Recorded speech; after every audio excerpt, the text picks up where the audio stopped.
Today we're checking out the EW-D Wireless Guitar System by Sennheiser. This is a professional high-end wireless guitar system. This is a digital wireless system with antenna diversity and 56 megahertz of RF tuning bandwidth. If none of that made sense to you, you're in luck. I'm going to go over what that means and why it makes it such a professional high-end wireless system. This system has a very simple way to do scan and sync, and it also has an app that you can use with it for controlling and monitoring multiple devices at once. I've had this system for about 3 months now. I've used it at a bunch of different shows. It's worked flawlessly, and I'm going to share my experience with you in this video. I do want to say many thanks to Sennheiser for sending this over for me to check out for the channel. This is not a paid video or anything like that. All the opinions in this video are my own. This is a fantastic wireless system. I used the Sennheiser analog, the EW-100 and 500 for my guitar for a long time, so I'm very familiar with it, and this is a very nice upgrade. I'm going to go over why this is such a good system, and I'm going to show you all the controls that you have for it so you can see if this is something that's right for you. That's enough for the intro. Don't forget to subscribe if you're not already subscribed, and let's go ahead and get started. So here's the transmitter right here. You get two antennas that screw in on the back, and then the power supply. And it is also really nice that it has this loop right here that you can use to prevent it from getting unplugged accidentally. And you can see that you also have an XLR out as well as a 1/4 inch out, depending on where and how you want to route this, whether you're going into a mixer or a pedal board or something like that. This is the transmitter. Takes 2 AA batteries. Open it up to power it up, and you can see all that you have on this is a mute switch and then a sync button. And the antenna is permanently on there. I do wish it was a detachable antenna, but it's not the end of the world. You can get the cable that's included and screw into this 3.5mm port right here. And these cables are really nice because it screws in right here, and that prevents it from accidentally getting unplugged. Just FYI, you can get a right angle one as well, and I'll link to that down below. They also do give you hardware for mounting this in a rack. So if you want to rack mount this, you can. Although the thing is they don't give you the cables to bring the antennas to the front. Do not bury your antennas in the back of a rack. That is a great way to have less range with your wireless. I wish that they threw in the BNC cables. Kind of a pet peeve of mine when companies don't do that. But again, it's not the end of the world, and I'll link to those down below. But now let's go over the setup and the controls. So I'm going to power the unit on. I'm going to show you some of the controls on here. This is actually really cool because they give you all of the menus all on this one screen. You don't really have to do any menu diving or go into sub menus or anything like that. It's all just right here. Makes it very, very easy to find what you're looking for. Yours likely is not going to say your name on it. That's done in the app, and I'll show you that here in a minute. But you can either have it display the frequency that it's set to receive on or your name. But in order to change any of these menus, you just push the set button over here and then use the up and down arrows in order to get to the correct one that you want. So the first thing that you're going to want to do is do the scan. So you're going to go to auto scan and hit set. And now it is scanning for the best channel, and it found that channel 28 is the best channel. So now it is set to channel 28. If I wanted a different channel, I can push up or down to select a different channel that it found during the scan, but I usually just go with whatever the first one is that it found. Now you have to sync that with the body pack as well. So I'm going to turn that on, and you can see up here at the top, you have this little sync button. This is really cool. Most of the time that you have to sync with a wireless system, you have to put it near an infrared port or something like that. This one's actually really cool. You just push sync on both of them and have them generally near each other, and they will pair together. Really cool. You don't have to use an infrared port or anything like that. And you can see it is now paired, and I have a very strong RF reading as well as the battery life of the transmitter as well. You also can set the channel manually if you go down here to channel and you want to choose a specific channel, for example. So let me change it back to 27. Same idea. Push sync on the transmitter, push sync on the receiver, have them near each other, and now they are synced. Nice and easy. So some of the other settings in here, the gain. So this is the output from the receiver. So you want to set that properly. It goes all the way up to 42 decibels of gain and all the way down to -3. I've found that 24 works for me. Make sure you set your gain properly. Next up, you have AF out. This is the output from the body pack transmitter. So some guitars, like with active pickups and stuff like that, will output a hotter signal. Other ones will be quieter. So make sure that you set your AF output properly as well. 2 spots of gain staging. AF out is for the transmitter, depending on how hot your guitar pickups are, and then gain is the output from the wireless receiver itself. Next up, you can set on a mute lock. So when I have that on and I switch the mute on the top, nothing happens. But if I disable that, now when I hit the mute on the body pack, now you can see that the audio is muted. Do note that is an audio mute, not an RF mute, and I'm going to address that here in a little bit. So I did show you how you can choose the channel as well. You get up to 94 different channels that you can choose in here that are spaced apart enough. But even if you wanted more fine tuning, you can also go to tune and you can set it to a very specific frequency and megahertz, and it increases by 0.025 megahertz. And of course, you can also reset. That's pretty much it. On here, you can see the strength of the RF, which is the strength of the wireless. You can see the battery life, what channel you're on, the gain output, and the AF output. The AF is the volume, so you can see when I'm tapping on the cable connected to the transmitter, you can see where my volume level is at. So you can see if I'm too quiet or if I'm too loud and I need to adjust. But it is really clever that there's no sub-menus or anything like that. Everything is just on this screen, and I really like how they did that. And last but not least, there's also the Sennheiser EW-D Smart Assist app that you can use to control multiple devices at once, which is really cool. So you're going to add a device, and it says on the receiver, press the sync button for 3 seconds, and you can see that it comes up. So I'm going to click it, and you can see this is where I've named it, so you can give it a name and give it a color as well. So you can see this bar here on the side, which can be helpful for multiple units. Obviously, I only have one, and then add this device to your setup. So I'm going to hit next, and it prompts you to do a scan, which you can. It tells you to turn off all of your transmitters. So I'm going to turn this one off, hit OK. And this is cool. I can scan either just the full range of the wireless in my country or do a custom scan within a specific parameter. So if I know I'm playing an event and I'm only allowed to use wireless between 520 and 550 megahertz, that's definitely really helpful. But I'm just going to do a full range scan, and you can see it's scanning on the device itself. And it has found channel 2 as the best channel. And then you would repeat the sync process, which we did earlier.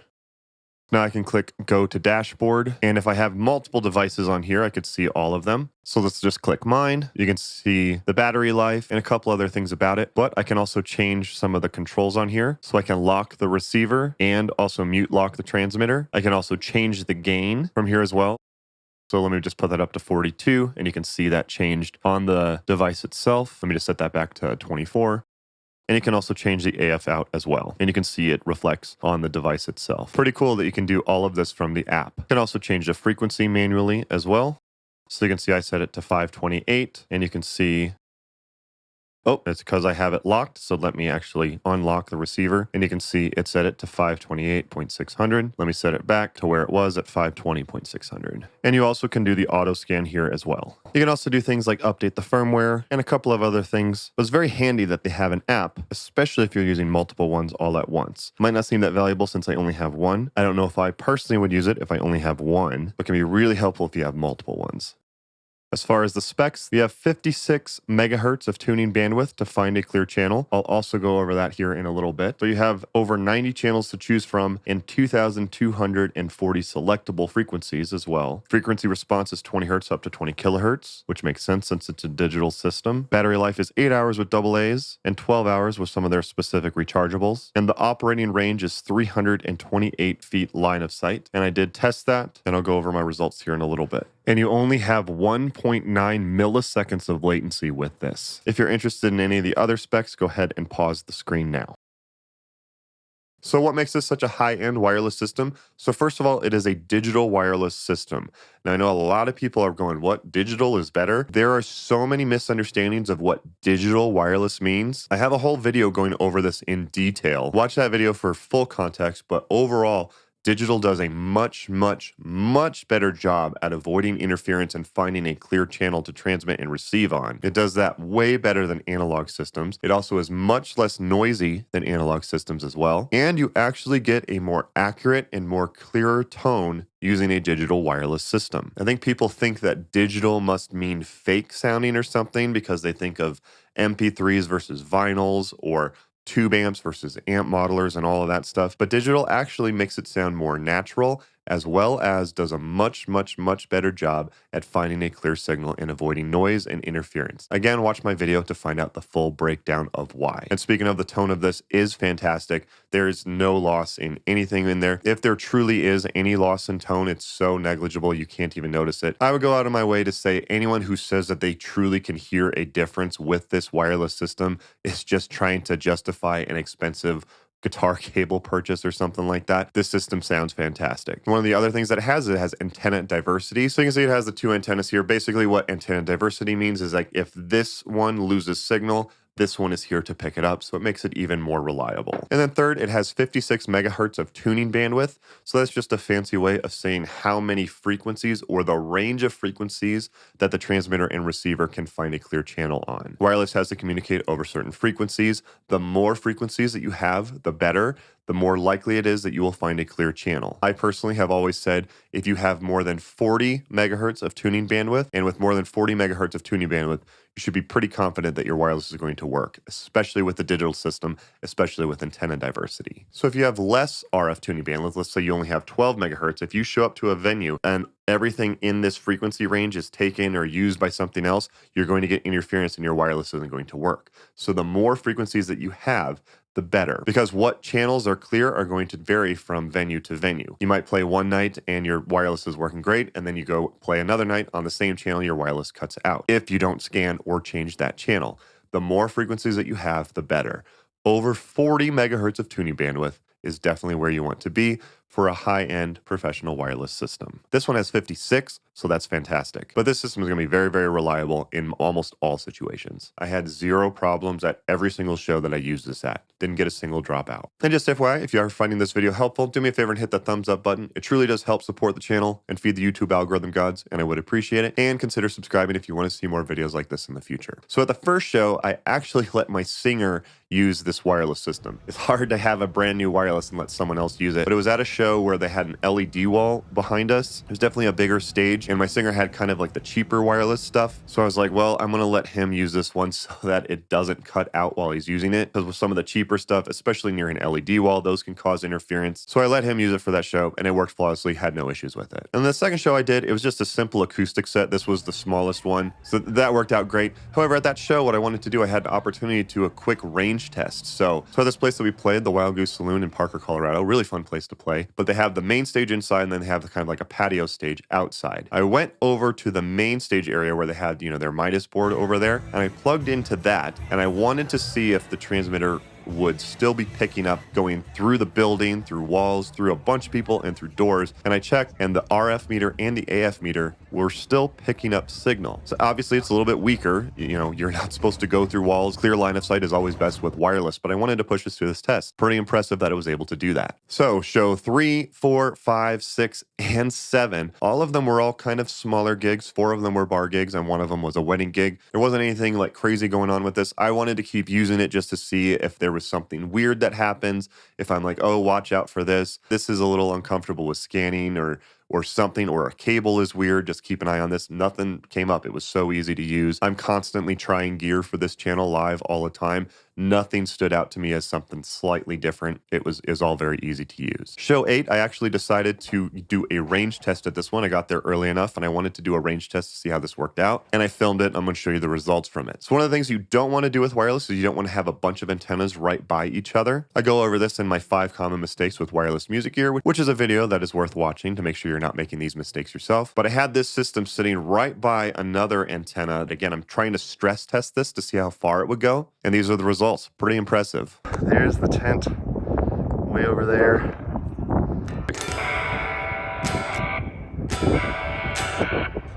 Pretty impressive. That's how far I am now. There, it's starting to cut out. Well, a little bit. Wow. Alright, I'm not going any further than this. This is plenty far.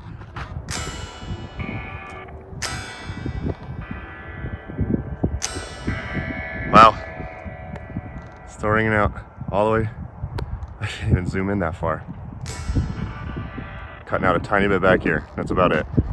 So even just using these quarter wave antennas and putting it right by another antenna, which again, you're not supposed to do, it still had great range. Show 9 was also another smaller show that we didn't have to go very far from it. It was on the morning of July 4th. And then show 10 was our big July 4th show. This was the show I was specifically waiting for to use this system. It's a really great show. We get to do it almost every year. There's about 50 to 60,000 people who show up, and we get to headline. It's so much fun. This year was a blast. Used this system, had no problems no matter where I went on the stage. And my wife got this great shot shot on the stage.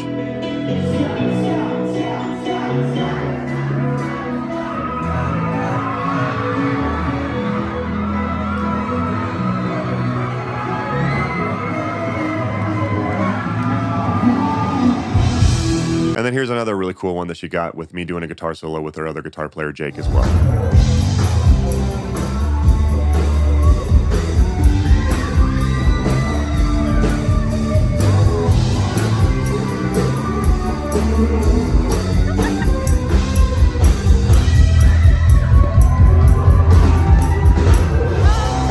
So yeah, many thanks to my wife for getting such great shots. But yeah, this system works really well. I had no problems with it at some of the smaller shows, some of the bigger shows. No matter how many wireless were on stage, this all worked out really well. And again, that shouldn't really be a surprise, because if you have those three criteria that I go over, digital, antenna diversity, more than 40 megahertz of tuning bandwidth, you have a professional high-end wireless system. So next up, just like maybe a few cons or who this is not for, or some things that might be missing from this. So first of all, there's not a way to set the RF level. I know most people with wireless probably won't even worry about this, but for a professional level wireless, I do wish that there was a way to set the milliwatt transmission. The idea with that is that you set the milliwatts lower when you have to go less of a distance, and you have to go further, you set it up to a higher milliwatt setting. This one doesn't have a way to change it at all. And last but not least, actually one of my subscribers pointed this out. This is actually really important.